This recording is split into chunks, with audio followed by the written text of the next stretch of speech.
Hello viewers, welcome to my YouTube channel learn with জয়।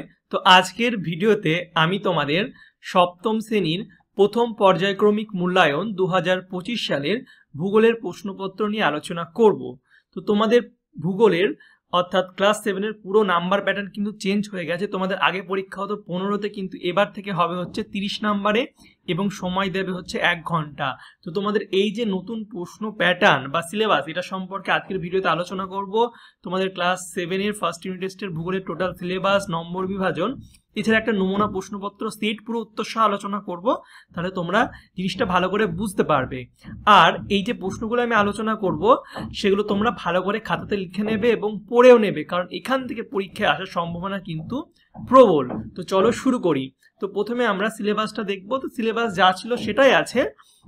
তোমাদের হচ্ছে পৃথিবীর পরিক্রমণ, 2 নম্বর হচ্ছে ভূপৃষ্ঠের কোনো স্থানের অবস্থান নির্ণয়, 3 নম্বর হচ্ছে বায়ুর চাপ, আর 4 নম্বর হচ্ছে এশিয়া মহাদেশ। তো এটা হচ্ছে তোমাদের সিলেবাস। এবার নাম্বার বিভাজনে একটা চেঞ্জ হয়েছে। তোমাদের 15 নম্বরের জায়গায় 30 নম্বরের পরীক্ষা হবে এবং কোন চ্যাপ্টার থেকে কত নাম্বার আসবে একটু দেখে নাও। তো তোমাদের এমসিকিউ অর্থাৎ 4টে অপশান থাকবে বা 3টে অপশান থাকবে, একটা উত্তর দিতে হবে। সেটা হচ্ছে পৃথিবীর পরিক্রমণ থেকে 2টো থাকবে, তারপরে ভূপৃষ্ঠের কোনো স্থানের অবস্থান নির্ণয় থেকে 2টো, বায়ুর চাপ থেকে থাকবে না, এবং এশিয়া মহাদেশ থেকে 2টো। টোটাল 6টা তোমাদের এমসিকিউ থাকবে। আর তোমাদের 1 নম্বরের প্রশ্ন টোটাল 4টে থাকবে, এই চ্যাপ্টারগুলো মিলিয়ে থাকবে। এবং 2 নম্বরের প্রশ্ন 2টো করতে হবে। অপশান অবশ্যই থাকবে, কোনো সময় 3টে থাকবে, 3টের মধ্যে 2টো করতে হবে, বা 4টের মধ্যে 2টো করতে হবে। এবং 3 নম্বরেরও সেম, 3 নম্বরের হচ্ছে 2টো প্রশ্নের উত্তর করতে হবে, এবং 5 নম্বরেরও 2টো করতে হবে। এর মধ্যে অথবা অবশ্যই থাকবে। তো এই হচ্ছে তোমাদের নাম্বার প্যাটার্ন। টোটাল তোমাদের 30 নম্বরের কিন্তু নাম্বার প্যাটার্ন। তো এটা তোমরা ভালো করে দেখে নেবে। তো ভিডিওটা শুরু করার আগে তোমাদের বলে রাখি, তোমরা যদি আমার YouTube channel learn with Joy subscribe না করে রাখো, তো এখানে সাবস্ক্রাইব করে এই পাশের বেল আইকনে টিপে নোটিফিকেশনটা অল করে দেবে। তাহলে আমি যখনই নতুন নতুন ভিডিও ছাড়বো তোমাদের কাছে সবার প্রথম নোটিফিকেশন চলে যাবে। তো চলো আজকের ভিডিওটা আমরা শুরু করি। তো দেখতে পাচ্ছ 1-এর দাগে আছে সঠিক উত্তরটি নির্বাচন করে বাক্যটি সম্পূর্ণ করে লেখো। তো তোমাদের 1-এরটা বলছে যে বছর অধিবর্ষ হয় সেই বছরটির মোট দিন সংখ্যা হয় কত। আমরা এটা জানি যে নর্মাল বছরে কিন্তু দিন সংখ্যা থাকে হচ্ছে 365, আর অধিবর্ষ বা লিপিয়ার হলে একদিন ফেব্রুয়ারি মাসে যুক্ত হয়ে 29 দিন হয় এবং দিন সংখ্যা হয়ে যায় হচ্ছে 366 দিন অধিবর্ষ। খুবই সহজ একটা প্রশ্ন। এরপর হচ্ছে 2, 22শে ডিসেম্বর তারিখে কি বলে? 22শে ডিসেম্বর তারিখটাকে হচ্ছে মকর সংক্রান্তি। এবং নেক্সট হচ্ছে এশিয়ার যে জলবায়ু অঞ্চলে শীতকালে বৃষ্টিপাত হয় সেটি হচ্ছে শীতকালেও বৃষ্টিপাত হয় ভূমধ্যসাগরীয় জলবায়ু অঞ্চলে। আমরা জানি শীতকালে বৃষ্টিপাত সচরাচর হয় না, কিন্তু ভূমধ্যসাগরীয় জলবায়ু অঞ্চলে শীতকালেও বৃষ্টিপাত হয়। এরপরে 4টা বলছে কোনো বস্তুকে প্রতি সেকেন্ডে কত কিলোমিটার গতিবেগে উপরের দিকে ছুটতে পারলে অর্থাৎ মুক্তিবেগ সেটা আর নিচের দিকে না পড়ে মহাশূন্যে পৃথিবীর চারদিকে ঘুরতে থাকবে। অর্থাৎ আমরা যদি একটা বস্তু উপরের দিকে ছেড়ে দিই, বস্তুটা কি হয়? নিচের দিকে পড়ে যায়, কিন্তু একটা গতিবেগ আছে, যেই গতিবেগে যদি আমরা ছুড়ে দিই বস্তুটাকে, এই পেনটা ধরনা আছে, উপরের দিকে ছুড়লে নিচে আবার পড়বে, কিন্তু একটা গতিবেগ আছে যেটা ছুড়লে, যে স্পিডে ছুড়লে বস্তুটা কিন্তু আর নিচের দিকে ফিরে আসবে না, ওটা একদম মহাশূন্যে চলে গিয়ে কিন্তু মহাশূন্যে পৃথিবীর চারিদিকে ঘুরবে। তো সেই গতিবেগটা কত? 11.2 কিমি। এটা প্রতি সেকেন্ডে। মানে বুঝতে পারছো কতটা স্পিডে ছুটতে হবে। তো এটাকে কাজে লাগিয়ে কিন্তু রকেট এগুলো তৈরি করা হয়েছে। তো এরপরে দেখো 5-এরটা রয়্যাল অ্যাস্ট্রোনমিক্যাল অবজারভেটরি আছে কোথায়? এটা হচ্ছে লন্ডনের গ্রিনিচে। এরপরে নেক্সট 6-টা বলছে পৃথিবীর 1 ডিগ্রি ঘুরতে সময় লাগে হচ্ছে 4 মিনিট। তো হয়ে গেল এমসিকিউ গুলো। এবার 2 নম্বরে দেখবো। 2 নম্বরে হচ্ছে শূন্যস্থান পূরণ করো। অনেক আছে শূন্যস্থান প্রশ্নও আছে, তো যেগুলো 4টি করতে হবে। দেখো সব মিলিয়ে আমি দিয়েছি। তো দেখো তোদের শূন্যস্থানগুলো দেখো। 1-এরটা বলছে অক্ষরেখার মান মেরুর দিকে ক্রমশ ড্যাশ হয়। অক্ষরেখার মান মেরুর দিকে ক্রমশ বেড়ে যায়, যত মেরুর দিকে যাবে অক্ষরেখার কিন্তু মানটাও বাড়বে। এরপরে 2-এরটা বলছে পৃথিবী যে পথে সূর্যকে প্রদক্ষিণ করে সেটি হচ্ছে কি? পৃথিবীর কক্ষপথ। যে পথে যায় সেটা হচ্ছে পৃথিবীর কক্ষপথ। নাম্বার 3 বলছে তিব্বত মালভূমি উত্তর পূর্ব দিকে ড্যাশ মালভূমি অবস্থিত। তিব্বত মালভূমির উত্তর পূর্ব দিকে কি অবস্থিত? মঙ্গোলিয়া মালভূমি অবস্থিত। এরপরে 4টা বলছে ড্যাশ প্রদেশকে চীনের ধানের গোলা বলা হয়। তো চীনের ধানের গোলা কাকে বলা হয়? হচ্ছে হুনান প্রদেশকে হচ্ছে চীনের ধানের গোলা বলে। এবার 3টে প্রশ্নও দিয়েছি, সেটা কি? নিরক্ষরেখা যদি 0 ডিগ্রি হয় তবে মূল মধ্যরেখা কত ডিগ্রি? তো মূল মধ্যরেখা 0 ডিগ্রি হবে। এবং 6টা বলছে কোথাও গেলে সূর্য আর পৃথিবী পশ্চিম কোথাও গেলে পূর্ব আর পশ্চিম গোলার্ধ উভয়ই একই সঙ্গে দেখতে পাবে। কোথায় গেলে?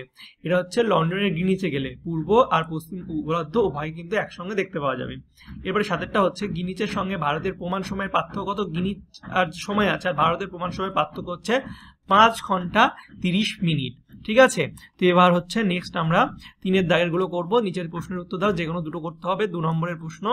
এরপর হচ্ছে এক একটা বলছে মেরু অঞ্চলে বায়ুচাপ বেশি হওয়ার কারণ কি? মেরু অঞ্চলে বায়ুচাপ বেশি হবে, কেন বেশি হয়? এটা হচ্ছে বায়ু শীতল হলে সংকুচিত হয় এবং বায়ুর ঘনত্ব বেড়ে যায়, তাই বায়ুর চাপও বেড়ে যায়। এই কারণেই শীতল মেরু অঞ্চলে বায়ুর চাপও বেশি হয়। অর্থাৎ বায়ু যদি শীতল হয়, শীতল হলে কি হবে? সেটা সংকুচিত হবে এবং বায়ুর ঘনত্বটা বেড়ে যায়, তাই বায়ুর চাপও বেড়ে যায়। বায়ুর ঘনত্ব বেশি হলে বায়ুর চাপটা বেশি হবে। ঠিক আছে, এই জন্য শীতল মেরু অঞ্চলে কি হয়? শীত থাকে, বায়ু সংকুচিত হয়, বায়ুর ঘনত্ব বেড়ে যায়, চাপও বেড়ে যায়। কত লিঙ্ক আছে জিনিসটা। এরপর হচ্ছে দাগিরাম রেখা দুটি বৈশিষ্ট্য লেখো। তো প্রথমটা কি? দাগিরাম রেখা পরস্পর সমান্তরাল নয়, আর বি হচ্ছে দাগিরাম রেখাগুলি অর্ধবৃত্ত। ঠিক আছে, এবার দেখো 3-এরটা মধ্যরাত্রি সূর্যের দেশ কাকে বলে? মধ্যরাত্রি সূর্যের দেশ। তো উত্তর গোলার্ধে মার্চ থেকে জুলাই এই সময়ে Canada, Alaska, Denmark, Norway, Sweden, Iceland এর অনেক জায়গা যেখানে স্থানীয় সময় অনুযায়ী গভীর রাতে দিগন্ত রেখা সূর্যকে দেখা যায়, তাই এই অঞ্চলকে মধ্যরাতীয় সূর্যের দেশ বলে। ইউরোপের নরওয়ের উত্তরে হ্যামারফেস বন্দরে যে মে মাস থেকে জুলাই মাস পর্যন্ত সূর্যকে রাতের বেলায় স্পষ্টভাবে দেখা যায় নরওয়েতে। এগুলো দেখতে অনেক টুরিস্টও যায়, মানে রাতের বেলাতে সূর্য দেখতে পাচ্ছি। ঠিক আছে, তো হয়ে গেল। এবার 4-একটা দেখবো, যে কোনো দুটো প্রশ্নের উত্তর দাও, নিচের প্রশ্নের উত্তর দাও, যে কোনো দুটো 3 নম্বরের। তো দেখো প্রথমটা আছে এশিয়া মহাদেশের উত্তরবাহিনী নদীগুলির 3টি বৈশিষ্ট্য উল্লেখ করো। তো উত্তরবাহিনী নদীগুলির বৈশিষ্ট্য কি? প্রথম হচ্ছে এই নদীগুলি মোহনা উচ্চ অক্ষাংশের হিমমণ্ডলে অবস্থিত, তাই বছরের 8 থেকে 9 মাস বরফে ঢাকা থাকে। শরৎ ও বসন্তকালের পার্থক্য পার্বত্য অঞ্চলে বেশি বৃষ্টি হলে ওই জল নদীর মোহনায় বরফে কিন্তু বাধা পেয়ে বন্যা সৃষ্টি করে। আর 2কে নদীগুলো যাতায়াতের অনুপযোগী, অর্থাৎ নদীগুলোতে কোনো নৌকা যাতায়াত করা যায় না, কারণ বরফে ঢাকা থাকে না। এরপরে কি? নদী উপত্যকা জনবিরল। তো এটা হলো। এবার 2-এরটা বলছে অধিবর্ষ কি? 2025 সাল কি অধিবর্ষ হবে? এটা কোশ্চেন মার্ক। তো অধিবর্ষ কি? ইংরেজি ক্যালেন্ডার অনুযায়ী যে বছর ফেব্রুয়ারি মাসে 28 দিনের সঙ্গে 1 দিন যোগ করে বছরটিকে 366 দিন করা হয়, সেই বছরকে অধিবর্ষ বা লিপিয়ার বলে। মিশরীয়রা প্রথম এই অধিবর্ষের হিসাব আবিষ্কার করে। তো এবার কোন সাল 2025 সাল অধিবর্ষ হবে কিনা এটা কি করে বুঝবো? আমরা সালটাকে 4 দিয়ে ভাগ করবো। তো 2025-কে 4 দিয়ে ভাগ করলে যদি মিলে যেত তাহলে সেটা অধিবর্ষ হতো, কিন্তু মিলবে না, তো অবশ্যই এটা অধিবর্ষ হবে না। ঠিক আছে, 4 দিয়ে ভাগ করলে যেটা মিলবে সেটা এটা যেমন 2025-কে আমরা 4 দিয়ে ভাগ করি তাহলে কত হবে? 4 5 20, বিয়োগ করলে 2 নামলো, যাবে না, তার 5টা নামিয়ে দিলাম, কত 0 দিয়ে 5টাকে নামালাম, তো 4 6 24, অর্থাৎ 1 পড়ে থাকছে। ঠিক আছে, তো অবশ্যই ভাগ মিলল না, তাহলে কি এটা অধিবর্ষ হবে না। ঠিক আছে, তো চলো এবার নেক্সট করব। নেক্সট হচ্ছে ভূমির উচ্চতা ও বায়ুচাপের মধ্যে সম্পর্ক কি? তো ভূমির উচ্চতা ও বায়ুচাপের মধ্যে সম্পর্ক হচ্ছে পৃথিবীর মাধ্যাকর্ষণ বল এবং বায়ুস্তরের প্রবল চাপে ও ভারে বায়ুর অণুগুলি ভূপৃষ্ঠের কাছাকাছি বেশি পরিমাণে ঘনভাবে থাকায় বায়ুর চাপ সব থেকে বেশি হয়। ভূমির উচ্চতা বাড়ার সঙ্গে সঙ্গে বায়ুর ঘনত্ব কমে এবং বায়ুর চাপ হ্রাস পায়। প্রতি 110 মিটার উচ্চতা বৃদ্ধিতে বায়ুর চাপ 1 সেমি হারে কমে। আবার প্রতি 300 মিটার উচ্চতা বৃদ্ধিতে বায়ুর চাপ 34 মিলিবার হারে কমতে থাকে, যার জন্য পর্বতারোহীরা অক্সিজেন সিলিন্ডার কিন্তু নিয়ে যায়। ঠিক আছে, এবার নেক্সট বলছে ওপিইসি এর পুরো নাম কি? দক্ষিণ পশ্চিম এশিয়ায় খনিজ তেল উত্তোলক দেশগুলির নাম লিখো। তো ওপিইসি এর পুরো নাম কি? ওপিইসি এর পুরো নাম হচ্ছে organisation of petroleum exporting countries. Organisation of petroleum exporting country, বাংলাতে তোমাদের লিখে দিয়েছি, তো তোমরা যেটা সুবিধা হবে সেটা লিখবে। তো দেশগুলির নাম কি?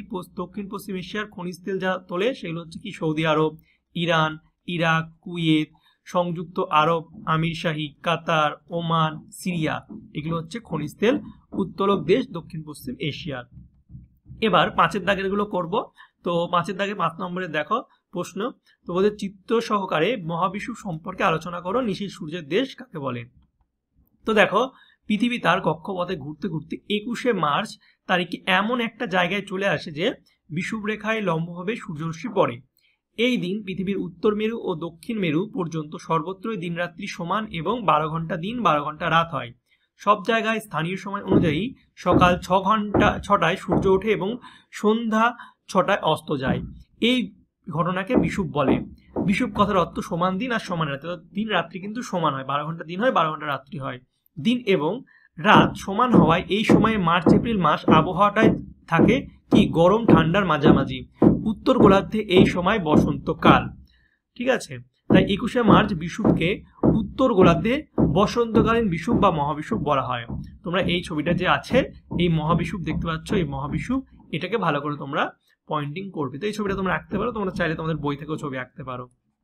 এরপরে নরওয়ের উত্তরে হ্যামারফেস বন্দরে যে মে মাস থেকে জুলাই মাস পর্যন্ত যে সূর্যকে রাতের বেলায় স্পষ্টভাবে দেখা যায় তাকে কিন্তু মধ্যরাত্রি সূর্যের দেশ বা নিশি সূর্যের দেশ বলে। এই প্রশ্নটা আগেও ছিল, আমরা দেখলাম, এটা দুবার দেওয়া হয়ে গেছে, কারণ এটা খুব ইম্পর্টেন্ট একটা প্রশ্ন। তোমাদের 2 নম্বরও দিতে পারে বা 5 নম্বরের সঙ্গেও দিয়ে দিতে পারে।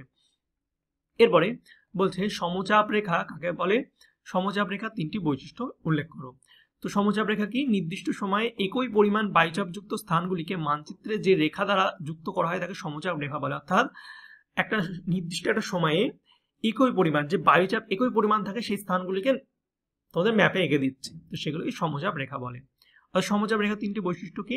সমচাপ রেখায় বায়ুচাপকে মিলিবার এককে দেখানো হয়। পৃথিবীতে বায়ুচাপ সাধারণত 980 মিলিবার থেকে 1050 মিলিবার দেখা যায়। আর 2 হচ্ছে সমচাপ রেখায় সাধারণত বায়ুচাপের পরিমাণগুলি গড় সমুদ্রপৃষ্ঠের বায়ুচাপের হিসাবে দেখানো হয়। আর 3 হচ্ছে সমচাপ রেখাগুলি পরস্পরকে স্পর্শ বা ভেদ করতে পারে না, আলাদা আলাদা বিভিন্ন স্থানে, তো স্পর্শও করতে পারে না তারা। এরপরে 3 বলছে ইয়াসিং নদী অববাহিকায় অর্থনৈতিক সমৃদ্ধির কারণ আলোচনা করো। তো হচ্ছে কি, দেখো, কৃষিকাজের উন্নতি। ইয়াসিং কিয়াং অববাহিকা হলো চীনের সর্বশ্রেষ্ঠ কৃষি সমৃদ্ধি অঞ্চল, তাই এই অববাহিকায় অর্থনৈতিক সমৃদ্ধি সহজতর হয়েছে। উর্বর মৃত্তিকা, উন্নত জলসেচ, নাতিশীতোষ্ণ জলবায়ু প্রভৃতি কারণে এখানে প্রচুর পরিমাণে ধান, গম, তুলো, পাট, আখ, তামাক, তৈলবীজ ইত্যাদি উৎপন্ন হয়। এই জন্য এই অঞ্চলকে চীনের শস্য ভাণ্ডার বলা হয়। আর কয়েকটা কি? খনিজ সমৃদ্ধের প্রাচুর্য। তো সমগ্র দেশের শতকরা প্রায় 50% খনিজ সম্পদ এই অঞ্চল থেকে পাওয়া যায়। খনিজ সম্পদের প্রাচুর্য এই অববাহিকার অর্থনীতি সমৃদ্ধির একটি অন্যতম কারণ। এখানকার উল্লেখযোগ্য খনিজ সম্পদকারী হলো কয়লা, আকরিক লোহা, তামা, দস্তা, টাংশেন, টিন, অ্যান্টিমনি ইত্যাদি। এরপরের পয়েন্ট হচ্ছে শিল্পের উন্নতি। তো কৃষিজ ও খনিজ সম্পদকে কেন্দ্র করে এখানে কার্পাস বয়ন, জাহাজ নির্মাণ, লৌহ ইস্পাত, ইঞ্জিনিয়ারিং, সিমেন্ট, রাসায়নিক প্রভৃতি শিল্পের বিকাশ ঘটেছে। এছাড়া হচ্ছে উন্নত পরিবহন ব্যবস্থা, পর্যাপ্ত জলসম্পদ, সাংহাই, নানকিং, চুকিং বন্দরের অবস্থান, জনবসতি ও সুলভ শ্রমিক এবং উন্নত পরিকাঠামো। এই পয়েন্টগুলো আমি ছোট ছোট করে অ্যাডও করে দিয়েছি, তোমরা চাইলে 3টেও লিখতে পারো। এরপর এই পয়েন্টগুলো ছোট ছোট করে তোমরা লিখে দেবে। ঠিক আছে, বেশি লেখার দরকার নেই, কারণ এটাই 5 নাম্বার আছে। তো ঠিক আছে, তোমরা এই ছোট ছোট পয়েন্ট লিখে দেবে, এটা এনাফ। ঠিক আছে, তো তোমার যদি ভিডিওটা ভালো লাগে তোমরা অবশ্যই লাইক, কমেন্ট, শেয়ার করে দেবে। আর তোমরা আমার হোয়াটসঅ্যাপ আর টেলিগ্রাম চ্যানেলে যুক্ত হয়ে যাবে, নাম হচ্ছে লান উইথ জয়, লিঙ্ক ডেসক্রিপশন বক্সে দিয়ে দেবো। আর আমি যেটা করালাম, এর পিডিএফটা যদি তোমাদের লাগে তোমরা আমার হোয়াটসঅ্যাপে SMS করবে, লিঙ্ক ডেসক্রিপশন বক্সে দেওয়া আছে, ওখানে ক্লিক করলেই তোমরা আমার হোয়াটসঅ্যাপে ডাইরেক্ট SMS করতে পারবে, নাম্বারও দেওয়া আছে। ঠিক আছে, ওখানে তোমরা আমাকে SMS করবে যে স্যার আমার ক্লাস 7 ভূগোলের সেট 1 প্রশ্নপত্রটা লাগবে। তো তোমাদের আমি একটা QR কোড দেবো, তোমরা আমাকে 5 টাকা মাত্র পেমেন্ট করে দেবে। ঠিক আছে, এবং তার স্ক্রিনশটটা আমাকে পাঠিয়ে দেবে, তাহলে আমি তোমাদের PDFটা পাঠিয়ে দেবো। ঠিক আছে, আর তোমরা যদি না পারো তোমরা এখান থেকে ভিডিও দেখেই নিতে পারছো, দেখে লিখে নিতে পারবে। যদি তোমাদের প্রয়োজন হয় তাহলে এটা করবে। ঠিক আছে, তো চলো বাই, দেখা হচ্ছে তোমাদের সঙ্গে পরের একটা ভিডিওতে। Thank you for watching my videos.